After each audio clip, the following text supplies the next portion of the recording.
15장 12절 딱 한 절입니다. 요한복음 15장 12절 다 찾으신 줄 알고 화면에도 띄웠으니까 제가 공독에 올립니다. 내 계명은 곧 내가 너희를 사랑한 것 같이 너희도 서로 사랑하라 하는 이것이니라. 아멘. 아멘.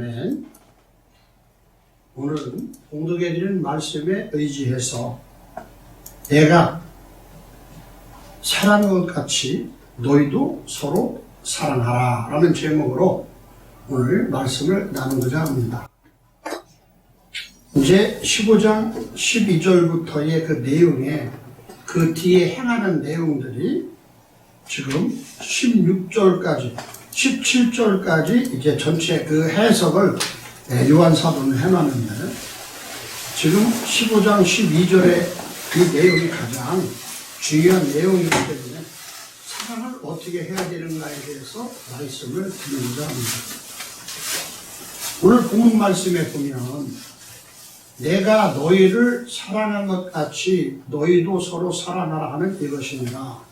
그래서 우리가 이 말씀을 보면 사랑하려고 무지하게 우리가 힘을 쓰고 사랑을 위해서 우리가 다 말씀대로 순종하고 살기를 굉장히 원하지만 사실은 참 그게 어려운 얘기입니다.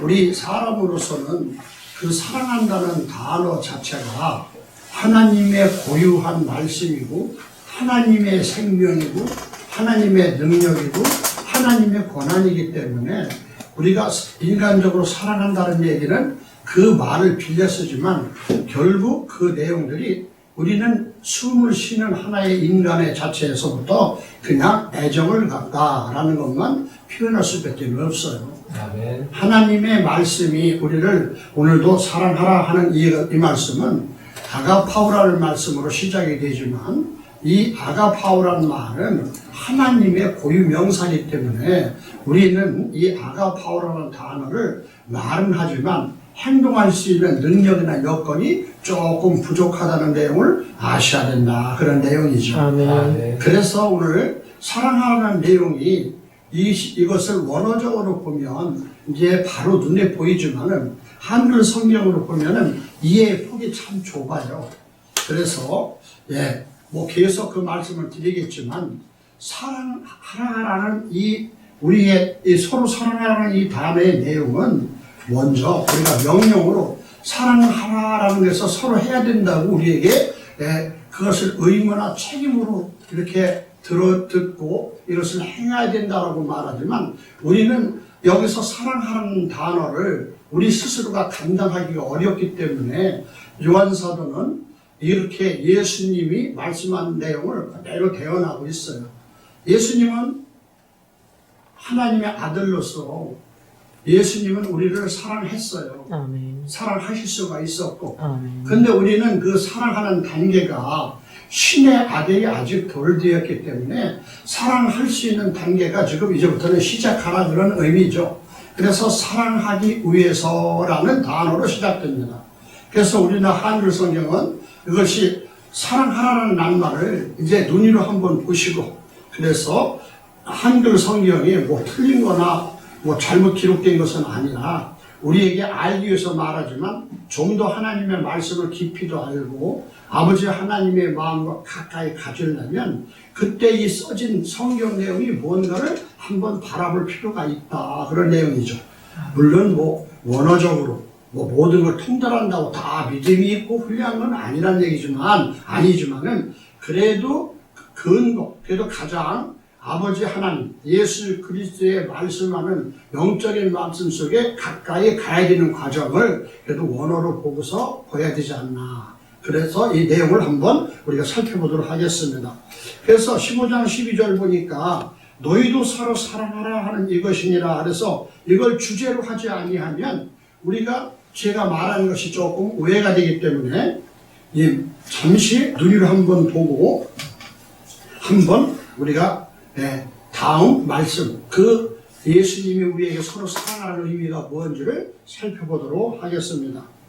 그렇다면 그 계명, 예수님이 말씀하시는 계명이 새 계명인데 나의 그 계명이라는 단어는 뭐냐면 내가 너희들을 사랑했다는 거죠. 아가파오 했지만 너희들은 서로 아가파오 하기 위해서라는 거죠.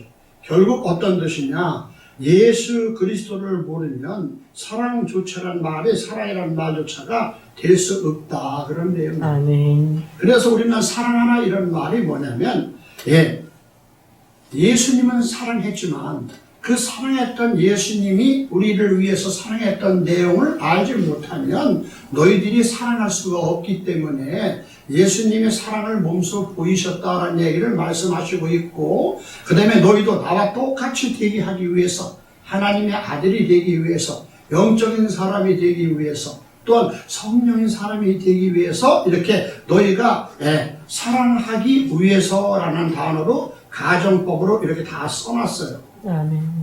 그 성경 내용에는 우리가 서로 사랑하자, 사랑한다 이런 말은 전체가 다 명령형과 미래형으로 되어 있어서 우리들은 이것을 겉으로 한국말로 보거나 이런 우리가 개혁성경이나 개정성경으로 보게 되면 그냥 우리나라 말은 사랑하라 명령이니까 사랑하는 줄 알고 있지만 그것이 너희들은 사랑하는 과정이 어렵다. 사랑할 것이다. 앞으로는 때가 되면. 또 아니면 내가 사랑한 같이 너희들 사랑하라 그런 단어도 맞지만 사랑하기 위해서 나를 모르면 사랑이 되지 않는다 그런 내용으로 말씀하고 있다 그런 내용이죠. 여튼 좀 추니까 이거 좀 키시고 좀 꺼서 그쳤으니까. 그래서 지금 오늘 본문 말씀에 그러면 내 계명은 뭔가? 내가 너희를 사랑한 같이 너희도 서로 사랑하는 이것이라는 그 계명은 어떤 얘기냐? 계명이라는 것은 우리가 하나님의 말씀을 잘 듣지를 못했기 때문에 알지를 못했기 때문에 먼저 저와 여러분의 처지를 알아야 된다는 거죠. 세상에서는 다 우리가 도덕적이나 윤리나 이런 것으로 해서 공자나 맹자나 그런 여건 속에서 우리가 보여지는 것으로 우리가 죄가 없다. 인간이 하는 방법으로는 말하지만 하나님께서 말씀하시는 내용은 우리가 원래부터 태어나서부터 우리는 피조물이었다는 사실을 기억하라 그런 내용이죠. 그래서 피조물이 이게 온전한 조물주로 가는 과정, 그 하나에 됐던 과정을 설명하고 있어요. 그렇기 때문에 오늘 요한복음 3장 19절의 말씀을 보니까 그 계명을 지켜야 될 이유가 바로 나오고 있어요. 3장 19절 말씀을 보면 그 정죄는 이것이니 곧 빛이 세상에 왔으되 사람들이 자기 행위가 악함으로 빛보다 어둠을 더 사랑한 것이니라 라고 말씀을 하고 있습니다.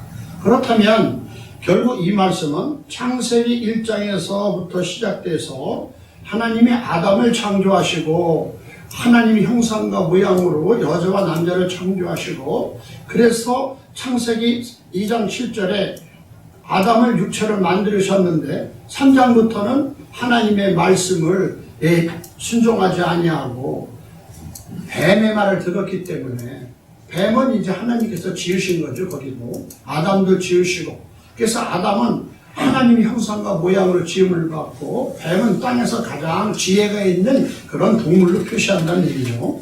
그때부터 이제 아담은 빛의 사람으로 인정이 되고 있고 뱀은 어둠의 사람으로 어둠의 짐승으로 설명하고 있는 내용을 계속 여기까지 오는 것이라는 얘기죠.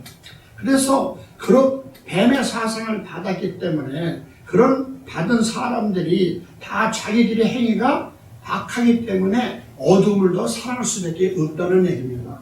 빛을 사랑할 수가 없어요. 왜? 빛을 볼 수가 없고 알 수가 없으니까. 그래서 주님이 오셔서 우리의 인생에 사는 빛이 무엇이고 어둠이 무엇인 것을 설명하는 내용이 요한복음 3장 19절이죠. 그래서 악을 행하는 자마다 빛을 미워하여 빛으로 오지 아니하나니 이는 그 행위가 드러날까 합니다 라고 말씀하고 있습니다. 결국 우리가 이 땅에 사는 것은 우리가 인간의 육신대로 살기 때문에 결국 아무리 우리가 열심히 산다 하더라도 최고의 부를 누리거나 최고의 영광을 누린다 하더라도, 왕이 되거나 훌륭한 장수가 돼서 세계 평화를 한다 하더라도 결국 한쪽은 어둠이 깨지는 것이죠. 예를 들어서 메가더 장군이 우리나라를 인천 상륙작전에서부터 시작해서 우리가 겉으로 크게 볼 때는 민주적으로 공산국을 몰아낼 수 있는 여건도 됐지만, 공산국도 따지면 결국 사람이라는 것입니다. 결국. 그래서 그때 하나님은 이 세상의 모든 여건을 심판할 자를 두셔서 모든 여건을 감당하시고 왕도 다 세우는 과정. 하지만 사람의 입장에서 볼 때는 그것이 우리한테만 의롭지만, 거기서 북한에 있는 그 공산당들도 가족이 있고 사람도 있고 다 먹고 사는 것들이, 그런데 그런 사상이라는 문제, 그 어둠의 문제 때문에 그래서 결국 우리나라를 침범했던 그런 내용들은 결국 그들이 똑같은 인간이지만 무슨 생각을 가지고 있느냐에 따라서 어둠으로 표시한다, 그런 내용입니다. 지금도 작금의 모든 정세가 다 그렇죠. 제가 뭐 정치 얘기하고 싶지는 않지만 지금 보면은 결국 다 빛의 사람들과 어둠의 사람으로 겉으로 표현한다지만 결국 우리가 하나님의 입장이나 우리가 다 같은 자녀들이라고 그러면 성경에서 나오는 에서와 야곱의 관계와 똑같은 내용을 말하고 있는 거예요. 그래서 야곱은 하나님께서 사랑하시고 에서는 미워했다는 말은, 그 말은 어떤 얘기냐, 비교를 하는 내용이고 결과자는 다 하나님이 이 땅에서부터 시작되는 과정을 설명하고 있기 때문에 우리가 좀 더 하나님의 말씀을 믿고 우리가 예수님을 믿는다는 것은 모든 것, 선과 악을 포용할 수 있는 그런 하나님처럼 되기를 원한다는 사실을 이렇게 잠정적으로 말씀하고 있는 것입니다. 사람은, 우리 인간은 먹어야 살기 때문에 어쩔 수가 없는 것이죠. 그래서 빛이 왔는데도 우리의 행위가 악할 수밖에 없어요. 빛을 모르기 때문에. 그래서 우리는 세상에서 배운 학문, 세상을 배운 지식, 세상의 모든 사람들이 했던 인간의 머리에서 나온 걸로 뭐 과학서부터 모든 것을 가장 으뜸으로 치지만, 하나님의 말씀을 정상적으로 이해하고 하나님의 말씀, 그 하나님의 사랑, 하나님이 이 땅에 주시는 모든 여건을 그냥 너무 광범위한 하나님 사랑, 너무 크신 사랑을 이해를 못하기 때문에 눈에 보이는 간단한 것만 결국 사람들이 쫓는다, 그런 내용이죠. 자꾸 소리 자꾸 길어져서도 죄송합니다만 우리 인간들은요, 콩나물 하나 아끼고 몇십 원 깎는 것을 참 자랑하고 여기는데, TV나 자동차 살 때는 돈 10만 원도 못 깎아요. 잔거에는 굉장히 인간들이 조그만 거에서는 최선을 다하고 살려서 나쁜 건 아닌데, 큰 거에서는 좀 더 원리를 써서 깎아야 될 생각을 하고 있는데 거기는 인정을 한다, 그런 얘기죠. 제가 이사 준비를 하느라고 이제 집에 있는 여러 가지 이제 잡동사니를 좀 이제 고물상에다 조금 주었는데, 정리해서 다만 몇 푼이라도 한 번 더 받을까 생각해서 정리를 하루 종일 했는데 13,200원 나오는 거예요, 하루 종일 일해서. 오히려 그 시간에 말씀을 보거나 오히려 딴 일을 했으면, 그래서 그게 어차피 치울 거니까 그렇지만, 그래서 저와 여러분들 하나님은 제가 말씀드리는 내용이 뭐냐, 그 조그만 거에서부터 그렇게 연연하지 말라는 거예요. 그래서 우리가 하나님의 사랑을 깨닫기 위해서는 우리가 가정 속의 조그만 것들은 그냥 먼저 이해하고 넘어가는 과정을 설명해야 된다는 거예요. 첫째, 부부간의 관계, 살아가는 관계. 그래서 제가 또 말씀을 드렸지만, 화장실에 화장지를 앞으로 넣느냐 뒤로 넣느냐에서 따지고, 수저를 갖다가 A쪽에 넣느냐 다른 쪽에서 따지고, 그러다 보면 조그만 그런 데서 이해를 해줘야 되는데 이해를 못하는 경우가 너무 많은 거예요. 그래서 부부간의 모든 문제가 가장, 자식은 나중이죠. 부부간의 모든 문제가 우리가 믿는다면서도 하찮은 거에 대해서 계속 다툼이 일어나고 내가 이해할 줄을 모르고 내가 그것을 포용할 줄을 모른다는 거예요. 그래서 그것은 어두움의, 그것은 시작의 시발점이라는 얘기를 하고 있는 거예요. 빛을 모르기 때문에. 왜 결혼했으며, 왜 내가 아버지가 됐으며, 내가 왜 아들이 됐으며, 내가 왜 성도가 됐으며, 직분을 왜 받았으며, 이런 것은 나중 얘기예요. 일단 급한 대로 사람의 배운 우리의 모든 어둠이기 때문에 일단 아내가 평생 동안 나를 먹여 살렸는데도 나를 기분 나쁘게 만들면 바로 그다음부터 방언이 나오는 거예요. 그렇죠? 가장 좋은 방언이 무슨 방언이겠어요? 아유, 미안해요, 사랑합니다 하는 방언이 나와야 되는데 우리는 어둠의 방언이 나와요. 어둠의 방언. 그래서 일본 방언도 나오고 소련 방언도 막 나오는 거죠. 이것은 왜냐하면 우리가 어둠이기 때문에, 우리 행위가 악하기 때문에 어둠을 사랑할 수밖에 없다는 거죠. 그래서 어둠을 사랑한다는 것은 결정적이에요. 그래서 하나님의 사랑을 알기 위해서 오늘 사도 요한은 본문을 통해서 너희들이 내가 너희를 사랑한 것 같이, 그래서 내가 어떻게 했냐를 우리에게 보여주고, 너희도 그렇게 하기 위해서 내가 시범을 보였다는 얘기를 하고 있는데, 우리는 사랑하라라고 얘기하니까 우리가 사랑하고 싶은 마음은 없는 게 아니죠.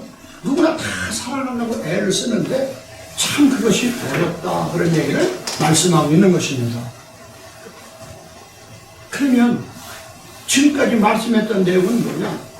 우리가 사랑이 무엇을 사랑하느냐? 예수님을 믿고 교회에 와서 하나님의 말씀을 들었고 살면서도 진짜 우리가 무엇을 사랑했는가? 하나님을 한번 사랑해 본 적이 있는가? 예수님을 사랑해 본 적이 있는가?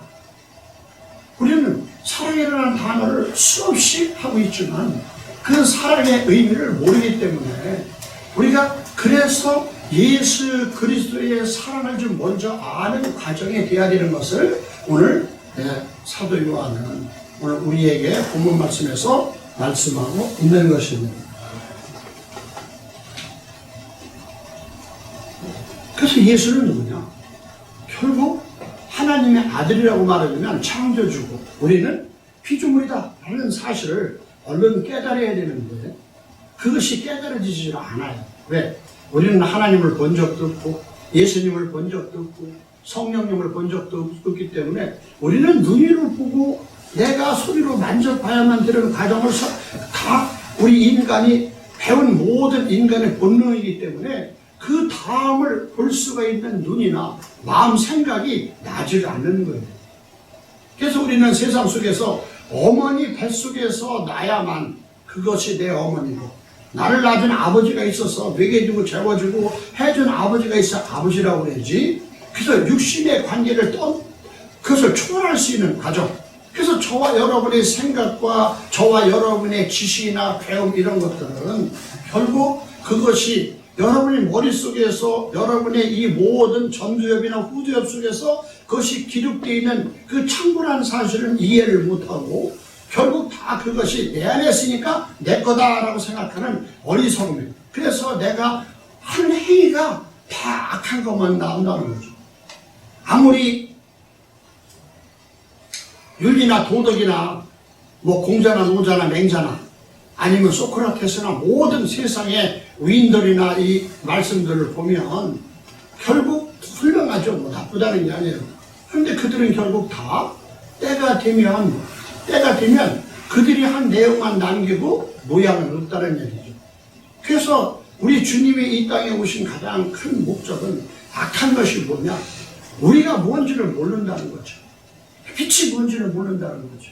내가 악한 것이고 빛은 하나님의 형상과 모양 하나님이신, 그래서 우리가 육체나 물체적으로 볼 수 없는 것을 말씀하고 있는데도 우리는 우리의 행위만 가지고 육체만 가지고 있기 때문에, 피조물이기 때문에 그 일을 몰라서 하나님의 영이신 것을 모르기 때문에 그 빛의 가정, 빛의 세계를 모르기 때문에 결국 그것이 악하다라고 요한 사도는 우리에게 말씀하고 있는 것입니다. 그렇기 때문에 이제 우리는 성경은 세상의 모든 아무리 훌륭하고 모든 것이 잘 살고 이웃을 위해서 선을 행했다 모든 하지만 결국 자기 자신이 다시 부활이나 영생이 되지 않으면 안 된다는 거예요. 우리는 성경을 말씀은 하나님의 목적은 세상이 전쟁 나고 잘 되고 뭐 훌륭하고 그런 것도 다 중요하지만 세상에 뭐 종말이 온다, 뭐 언제 뭐 세상이 깨진다, 지구가 멸망될 것이다. 그런데 성경은 한 번도 여태까지 몇천 년이 지나도 우리 지구가 하나님 만드신 탄생서부터 여기서 만들어진 과정까지 지구가 없어졌다는 얘기를 성경에서 들어본 적이 없어요.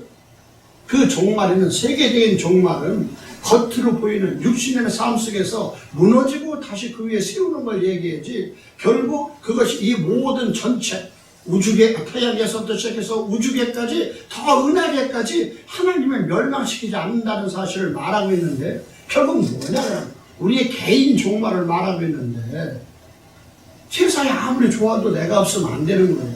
그래서 성경은 가장 개인적인, 저와 여러분들이 하나님의 형상과 모양을 받은 저와 여러분들이 영원한 삶을 가기 위해서 종말을 얘기하는 것이지, 이 우주의 모든 종말을 성경은 없어진다 이렇게 얘기하는 게 아니에요. 그건 모르니까, 사람들이 너무 모르니까 그냥 세상이 다 깨지는 그런 어리석은 말들을 하고 있는데, 그래서 그런 종말론자들을 보면 참 어이가 없어요. 그 성경을 너무나 왜곡을 하고 있거든요. 그래서 개인 종말, 세상이 내 눈앞에서 없어진다면 상관이 없지만 여러분 눈앞에서 세상이 없어진 적은 없잖아요. 그런데 여러분이 죽고 나서 세상이 없어졌다면 여러분들이 그것을 알 수나 있어요? 모르는 거예요. 그래서 성경은 철저하게 개인적인 종말을 먼저 중요하게 여기고 있는 거예요. 저와 여러분들께서 영원한 생명을 가지고 있는 그런 삶으로 하나님은 모든 성경을 주셨기 때문에, 그렇게 하나님은 우리를 사랑하는 과정을 예수 그리스도를 통해서 보여주는 내용이죠. 우리는 무엇을 사랑했는가? 예수 그리스도, 하나님, 그런 하나님의 은혜와 사랑을 우리는 매일 받았으면서도, 우리는 사랑받기 위해 태어났다고, 사랑받기 위해 태어났다고 그러는데, 사랑을 한 번 줘본 적은 비인간적인 사람들이었어요. 완성되지 못한 인간들이었다고. 맨 사랑받기만 하지 사랑을 한 번 줘본 적도 없어. 그것은 철저한 이기주의자고, 그건 철저한 자기만족주의자입니다, 여러분. 물론 어릴 때는 다 하나님이 다 우리가 모를 때는 사랑받게 태어났다고 위로를 받지만, 여러분 다 사랑 안 받고 태어난 사람이 어디 있겠어요? 그래서 성경은 우리에게 다시 한번 우리가 사랑을 받기 위해서 태어났다, 그래서 하나님은 사랑을 주셨다, 그 증거가 예수 그리스도를 이 땅에 주셨다, 그래서 하나님은 사랑이시다 라고 요한일서에서도 말씀하고 있는 것이죠. 아멘. 그래서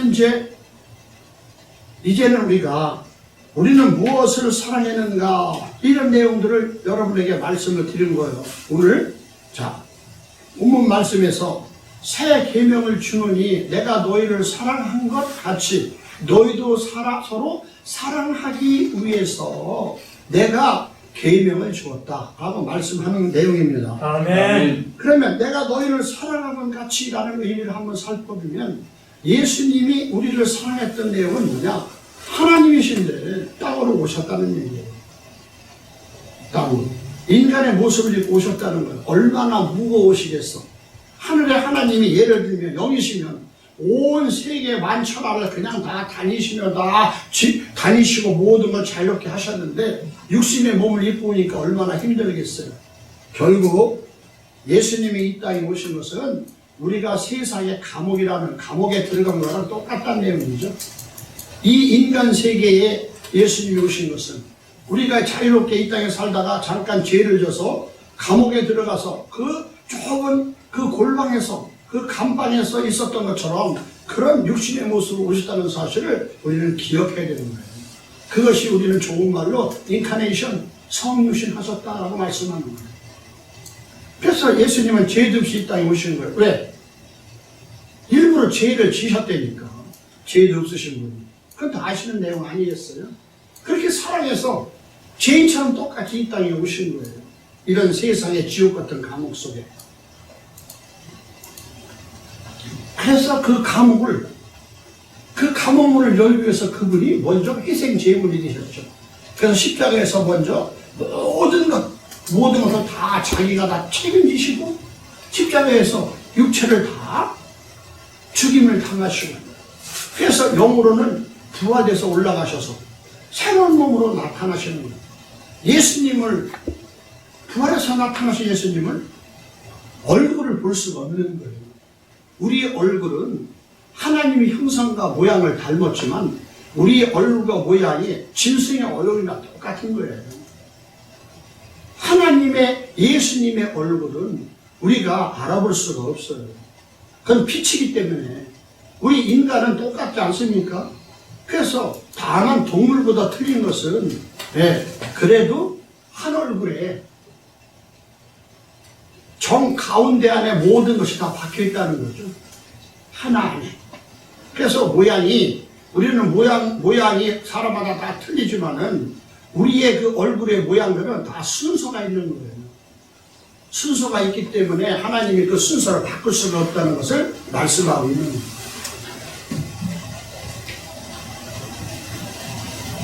다음에 그분께서 하신 가장 큰 내용이 뭡니까? 부활이라는 거예요. 부활. 자, 여러분들은 부활이라는 내용을 많이 들으셨죠? 부활은요, 저와 여러분이 죽지 않으면 부활을 모르는 거예요. 부활은 아나시스라는 말로 위로 일어서 있는 거예요. 그게 누워있는 사람이 일어나는 거죠. 그래서 성경은 죽었다 그러는 거죠. 또 잔다 이렇게 말하고 있어요. 그래서 하늘과 땅이 하나가 안 되면, 그래서 한문으로 천자가 되지 않냐면 여러분들이 부활이 없는 거예요. 결국 부활은 하늘과 땅이 하나 됐다는 의미인데, 그것을 하늘과 땅이 하나 됐다는 의미는 반드시 죽어야만 되는 것이죠. 그래서 우리 육신에 가지고 하늘로 올라갈 수가 없어요. 비행기를 타고 우주선을 타고 가도 결국 우주 공간 한 부분밖에 못 올라가요. 그 끝까지 갈 수 있는 것은 없는 거죠. 그래서 부활이라는 단어는 반드시 죽음이라는 과정을 알기 때문에. 근데 저와 여러분 부활됐다는 말을 저와 여러분들은 할 수가 없어요. 왜? 우리는 안 죽었잖아요. 그걸 믿음으로 예수님이 나의 죄를 위해서 십자가에 못 박혀 돌아가시고 그분이 하나님이 살리셨기 때문에 그걸 믿는 순간 그 예수 그리스도가 나의 구세주라고 믿고 나의 죄를 다 나 때문에 십자가에서 죽으시고 나 때문에 살아나셨다는 것을 믿어야 돼요. 예수님이 살아나신 것은 저와 여러분 때문이지. 그래서 여러분을 지옥에서부터 죽음에서부터 건지기 위한 과정으로 부활을 얘기하는데 다 예수님의 부활만 얘기해요. 그래서 하늘에서부터 무슨 새 예루살렘이 내려온다, 휴거가 돼서 올라온다, 막 그런 엉뚱한 소리만 하고 있는 거예요. 그 부활이라는 단어는 저와 여러분들이 부활을 아시라고 얘기하는 것이지, 예수님은 언제나 하나님이 부활을 시키시는 거예요. 저와 여러분들이 그걸 못 가면 예수 그리스도를 믿을 이유가 없는 겁니다. 예수 그리스도와 하나가 안 되면, 이해를 못하면 안 되는 것입니다.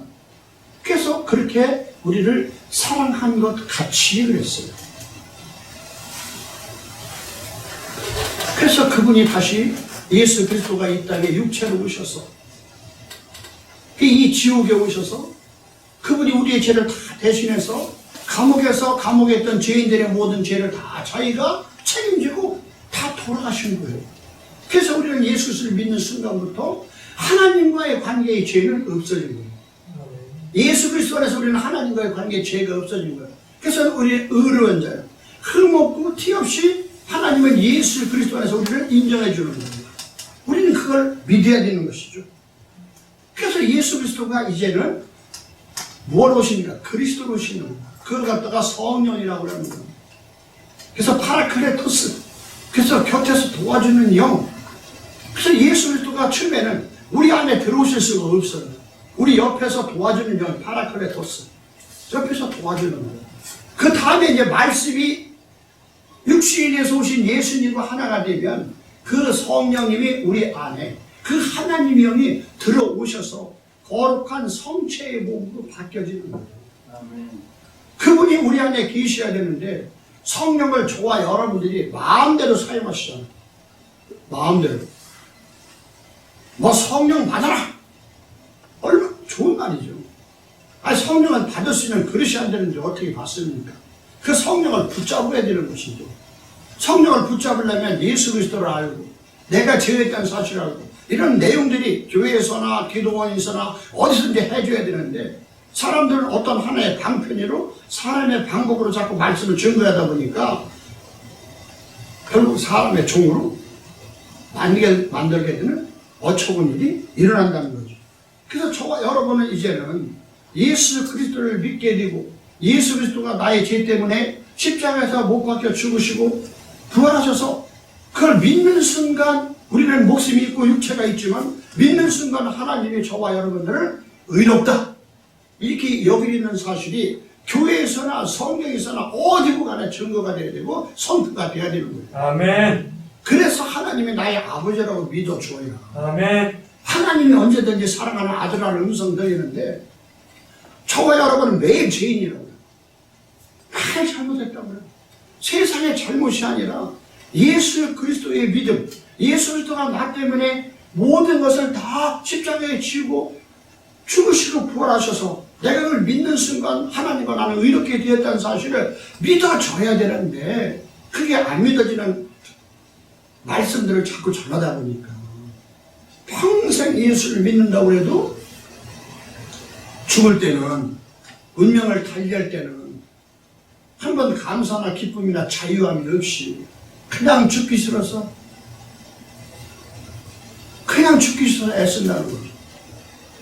먼저도 말씀드렸지만 우리 인간에게 죽음은 가장 존귀한 거고 훌륭한 거예요.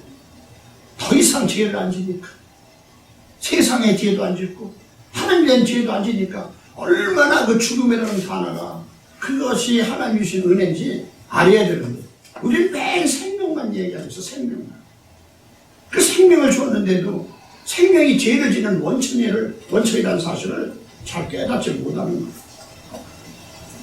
그래서 예수님이 말씀한 것처럼 내가 너희를 사랑한 것 같이 그 예수님은 아가파오 사랑을 하셨다는 얘기를 이렇게 말씀하고 있는 것입니다.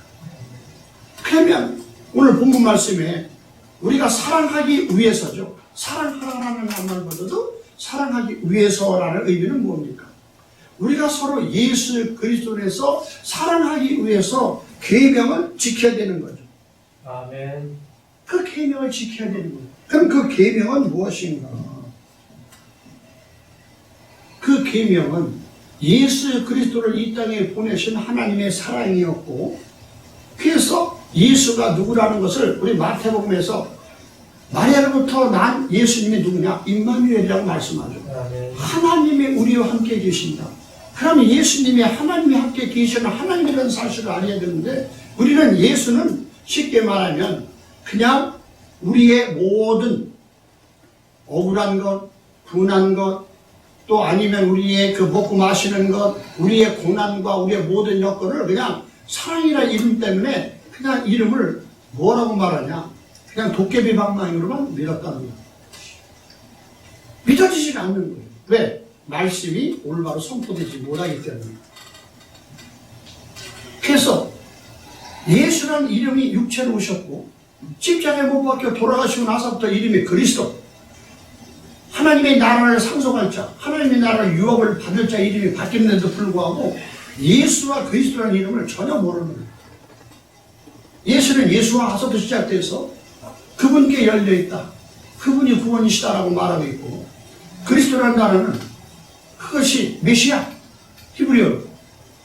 그래서 그분에게 모든 것이 상속권이 그분에 있고 그분이 유업을 받을 자고 그분이 구세주라는 사실을 말하고 있는데 그런 내용들을 서로 연결시키는 게 부족했던 내용이죠. 그래서 그런 것을 깨달은 자가 거룩한 영을 받았다. 그래서 성령을 받는다. 성령을 붙잡는다. 이렇게 말하고 있는 거예요. 결국 예수 그리스도는 누구냐? 예수 그리스도는 창세기서 1장 1절 전부터 계셔서 이 세상을 창조하신 하나님의 그런 우리가 흔히 말하는 삼일체라고 말하면 좀 제가 설명이 부족하지만 그런 하나님으로 계셔서 그분 안에서 모든 것이 만들어진 거죠. 창세기 1장 1절에 베레시트라는 단어를 수많은 사람들이 박사 논문을 써서 박사 학위도 받았어요. 그럼 배라는 전치사의 단어의 의미도 잘 모르는 거예요. 그 배라는 전치사는 단어의 의미냐?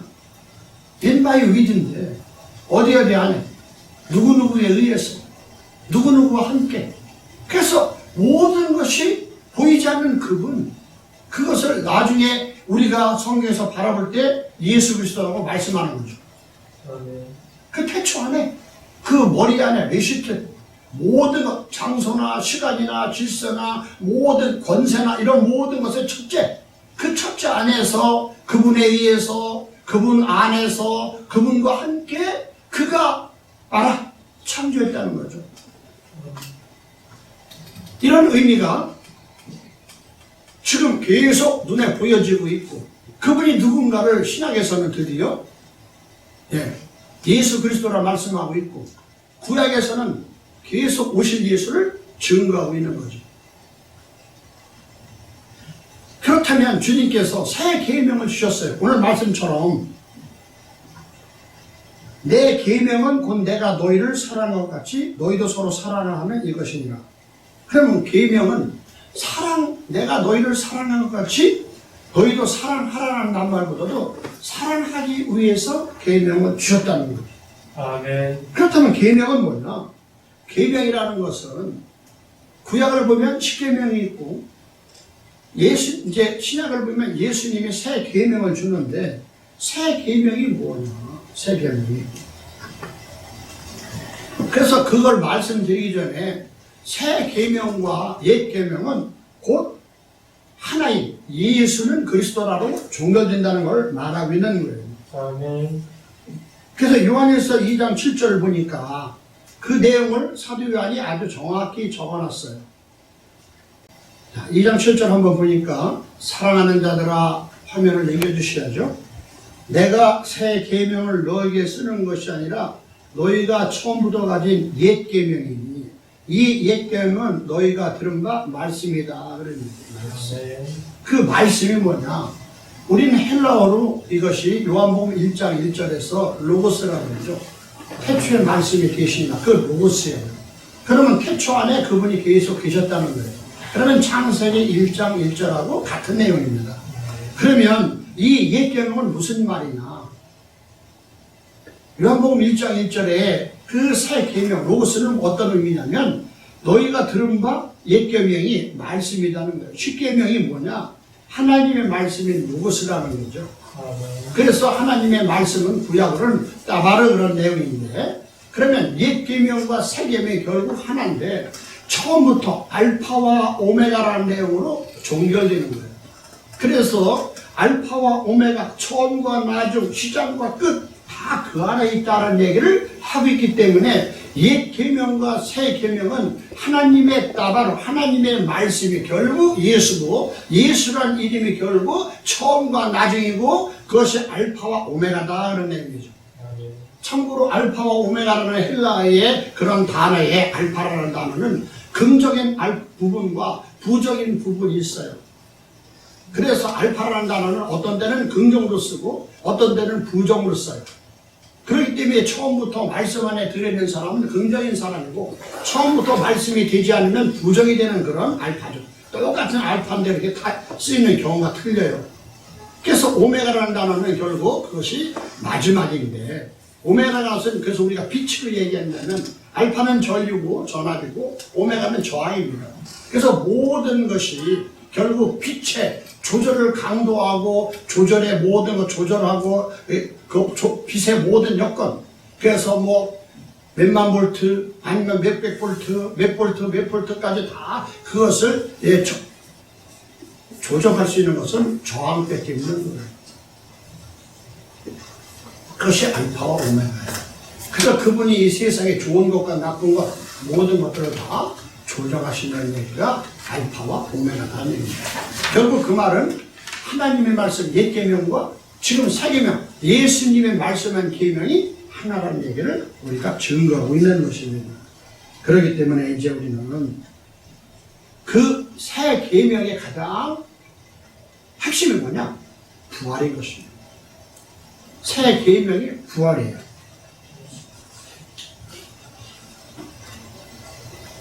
그래서 저와 여러분들은 그 부활이라는 단어를 뭐 세상에서 말하는 무덤을 열어서 무덤이 일어난다,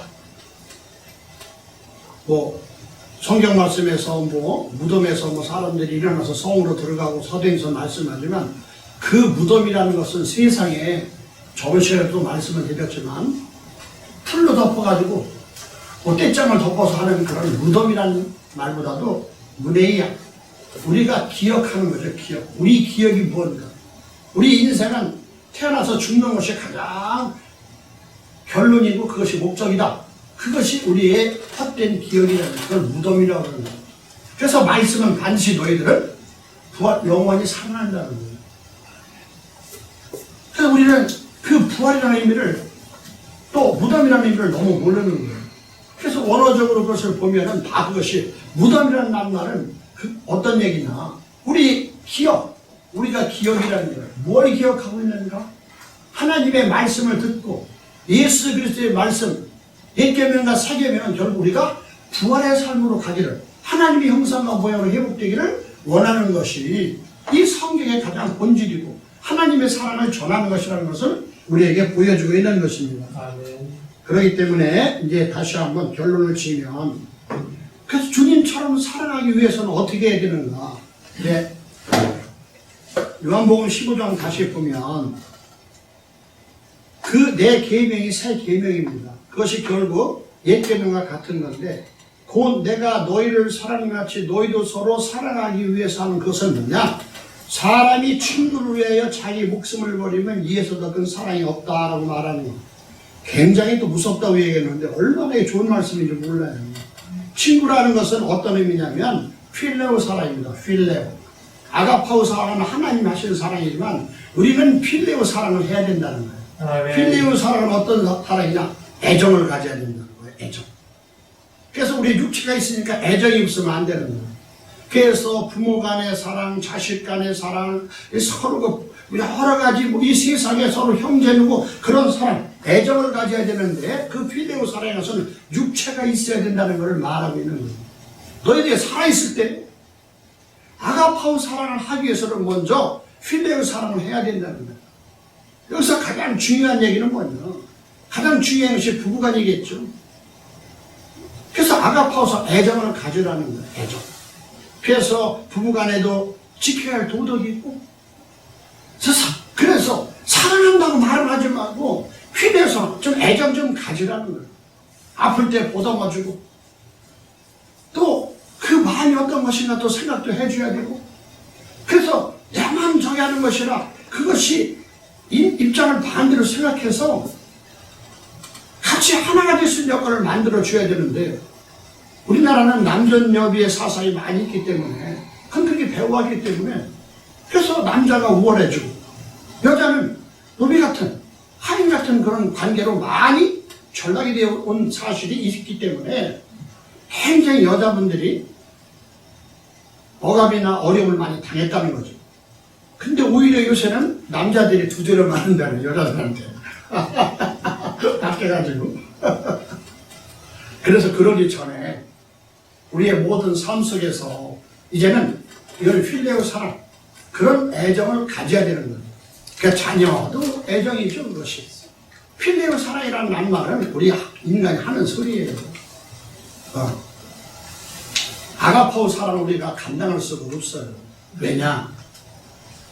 그래서 살아있을 때 지금 저와 여러분들이 친구가 뭐냐? 가장 좋은 친구는 먼저 예수님이지만, 우리가 가장 좋은 친구 예수님의 말씀을 더 드려줄게요. 그래서 예수님보다 더 가까운 게 우리 육체로는 부부죠. 가족이고. 그런 가족에게, 그래서 그 가족에게 인간이 필레오 사랑을 할 수 있는 가장 큰 학문이 도덕인 겁니다. 인이 예지. 그래서 인간이 가질 수 있는 최고가 도덕이고 예고 법이고 그런 거예요. 세상의 법. 그래서 공자, 맹자, 노자나 이런 모든 사람들이 우리는 중국의 사상을 받아왔기 때문에 지금도 예수 그리스도를 믿으면서 효를 한다고 그러는 거예요. 근데 효를 하는 목적을 모르는 거예요. 효를. 그래서 그 애정을 갖는데, 그 애정은, 친구라는 단어는 무엇입니까? 우리나라 속담에도 친구 따라 강남 간다고 그러잖아요. 친구는 생각과 마음이 하나가 되는 거예요. 생각과 마음이. 그래서 주님은 15장 13절 한번 보시죠. 사람이 친구를 위하여 자기 목숨을 버리면 이에서 더 큰 사랑이 없다라는 말입니다. 그래서 친구 뒤는 예수님을 저와 여러분들은 주님 하지만 먼저 친구가 되라는 과정을 설명하고 있어요. 먼저 애정 좀 가져라. 예수님이 하는 모든 상황을 좀 이해 좀 해줘라. 너도 예수님처럼 그 육체를 가지고 있을 때 그분이 했던 모든 여건들을 너도 한번 생각을 하거라. 입장을 바꿔서. 이것이 우리에게 주는 교훈이고 우리에게 주는 말씀이시죠. 이걸 또 가정에다 대입시키는 거예요. 네가 아내의 입장에서 한번 봐라. 네가 남편의 입장에서 한번 봐라. 네가 아들의 입장에서 봐라. 네가 아버지 입장에서 봐라. 부모의 입장에서 봐라. 교회에서도 네가 성도의 입장에서 봐라. 목사 입장에서 봐라. 서로 볼 수 있는 입장을 좀 바꿔서 생각하는 것이 필레오 사랑이라는 것을 말씀하고 있는 거예요. 생각 같듯이 하나가 돼야 되는 거죠. 그래서 목숨을 버린다는 내용이죠. 목숨을 버린다니까 그냥 친구를 위해서 그냥 어디 목매달아 죽거나 어디 무릎 빨아 죽거나 그것이 아니라 그 목숨까지도 맡겨라는 내용이에요. 할렐루야. 아멘. 네가 아내를 사랑한다고 말했다면 네 목숨을 맡기라는 거야. 네 목숨이 내게 아니라는 거야. 네가 자녀를 사랑한다면. 근데 이렇게 말하면 저도 부끄러워서 할 말이 없어요. 어제 저녁에도 오늘 새벽에도 참 주님 이런 말은 좀 부끄러운 얘기지만 강단 쓰기가 정말 힘듭니다. 강단 쓰기가.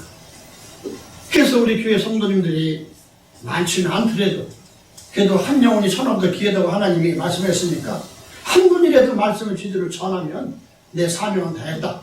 그런 각오로 오늘 이 자리에도 제가 쓴 거예요. 여태까지 저도 한 20년 이상 이렇게 말씀을 증거하고 조금 세월이 지나다 보니까 이제 겨우 깨닫는 거예요. 겨우. 그래서 우리 사랑하는 성도는 몇 분 안 되지만 어떻게든지 하나님의 사랑을 좀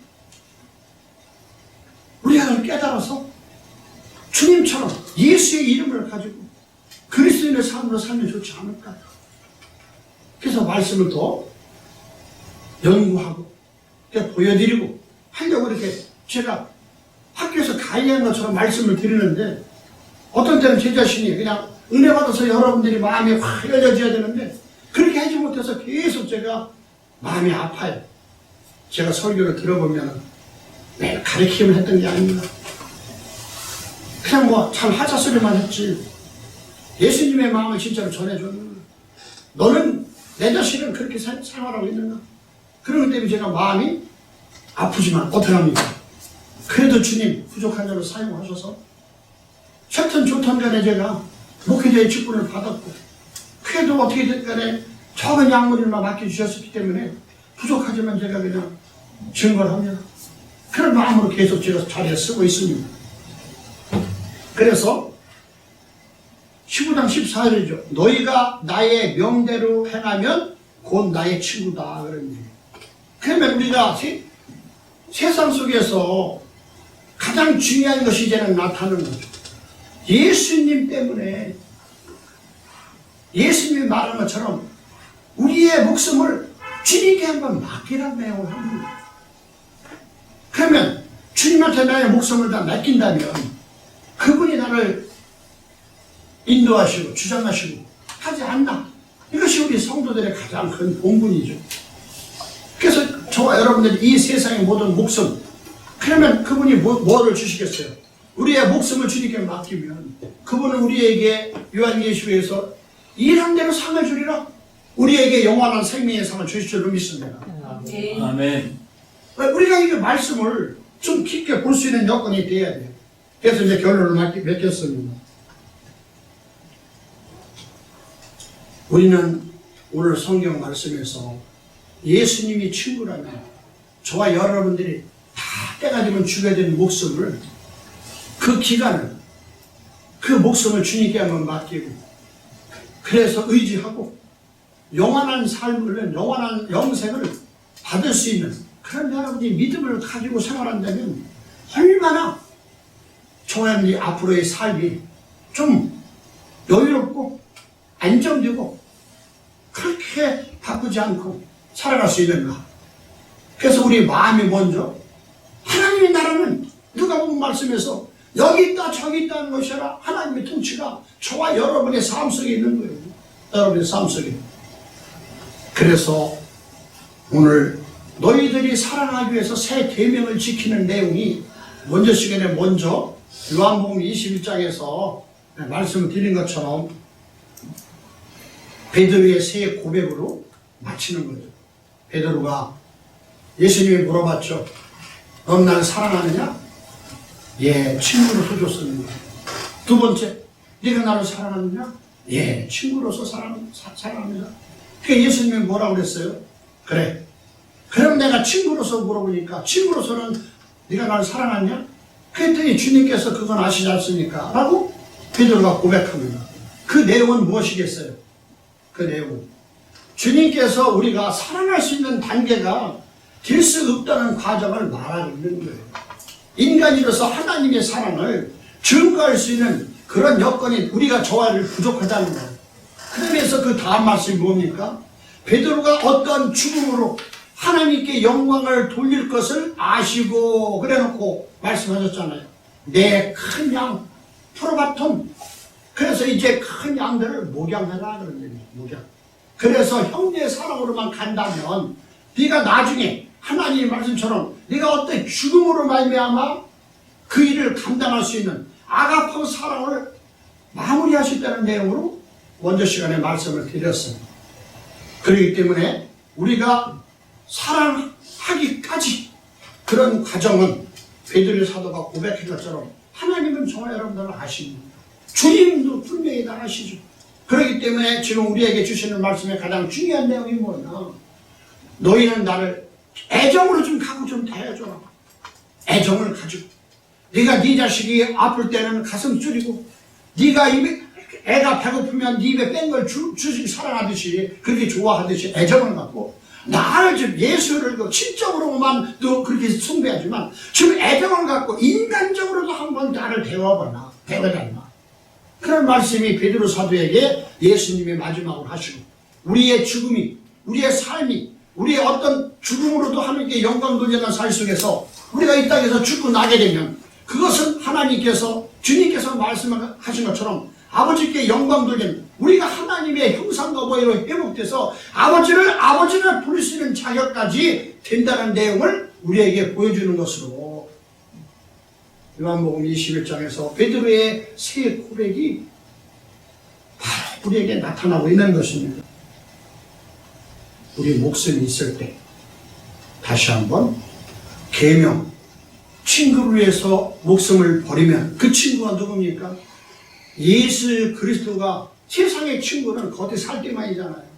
영원한 삶까지 진실로 우리가 육신의 몸을 가졌다면 그런 애정, 사랑하는 마음, 사랑하는 마음이 아닌 그거보다는 좀 우리가 애정을 가지고 더 생각하고 그래서 우리가 말씀 앞에 다시 한번 그런 모든 삶의 교회 안에서 서로 어려운 문제나 힘든 문제나 가정의 문제 이런 것들을 서로 기도하고 서로 보듬어서 서로 애정을 갖고 서로 관심을 갖고 서로 한 그리스도 안에서 한 자궁에서 태어난 한 믿음의 자녀들끼리 실로 하나의 하나님의 아들 딸이라는 사실에 우리 다시 한번 위로를 받고 자존감을 회복하시고 내가 어디든지 하나님의 아들이라는 사실을 증거하고 나가서 하나님께 영광을 돌릴 수 있는 귀한 사랑하기 위한 계명을 지킬 수 있는 하나님이 기뻐하신 모든 하나님의 자녀되기를 우리 주 예수 그리스도로 축원드립니다. 아멘. 기도합니다.